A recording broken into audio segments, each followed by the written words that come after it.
जैसा कि जैसा कि आप सभी लोग ने देखा है, जाना है कि हम सभी लोगों विगत 27 तारीख से इस आंदोलन की रणनीति को आगे बढ़ा के एक रणनीति के तहत हम सभी लोगों ने दिल्ली में पहला कदम रखा था और बहुत सोच विचार के निर्णय को लिया गया था कि अब करो अमरों की रणनीति ही करनी है।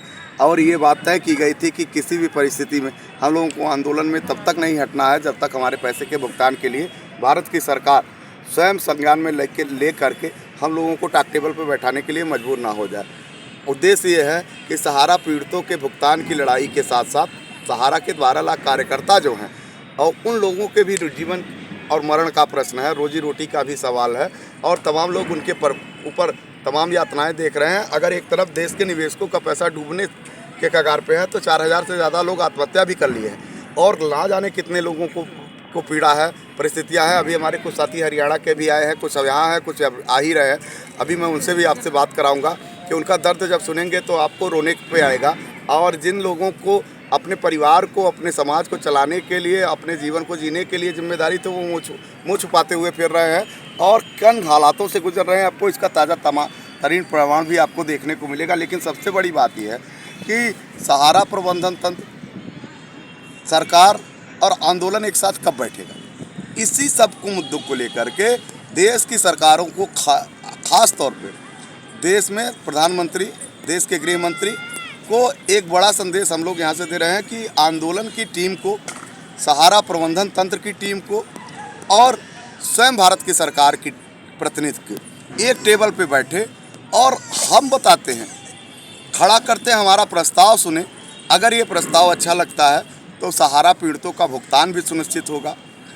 देश में सहारा प्रबंधन तंत्र के, सहारा सुब्रत राय के द्वारा बनाई गई 12 लाख कार्यकर्ताओं के जो सपने थे वो साकार होते हुए दिखेंगे। और कहीं ना कहीं ये कंपनी, जिस कंपनी को आज देश के लाखों लोगों ने रोजगार के माध्यम से एक बड़ा साम्राज्य खड़ा करके रखा था, वो डूबते डूबते बचेगा। लेकिन हठधर्मिता किसी को भी डुबो देगी। हठधर्मिता अगर है तो भारत की सरकार को भी इसका खामियाजा भुगतना पड़ेगा।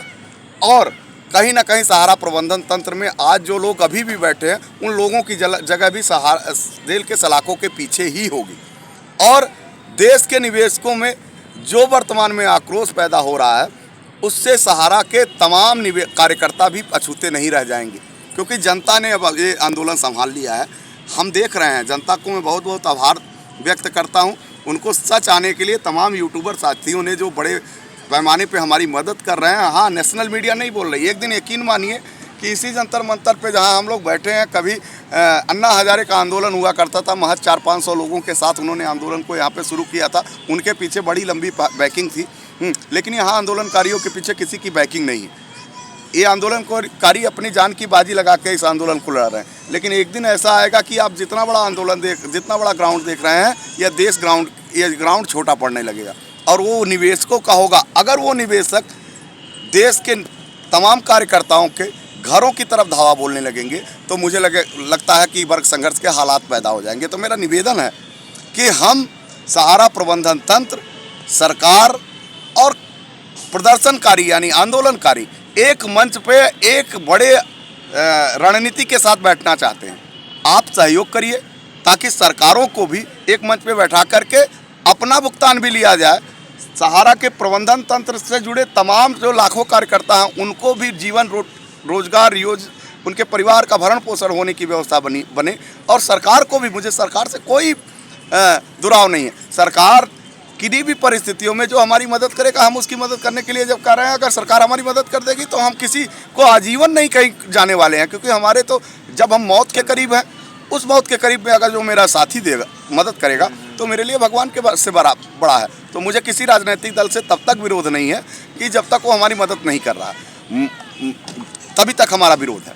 अगर वो हमारा खुलेआम मदद करता दिखाई देगा तो मुझे उसके साथ काम करने में कोई परेशानी नहीं है। हम सभी लोग उनके साथ काम करने में कोई परेशानी नहीं। तो मेरा आग्रह और निवेदन है, आज हम सभी लोग आरएसएस कार्यालय की तरफ मूव कर रहे हैं। यहाँ के होने के बाद हमारी टुकड़ियाँ और भी आ जा रही हैं।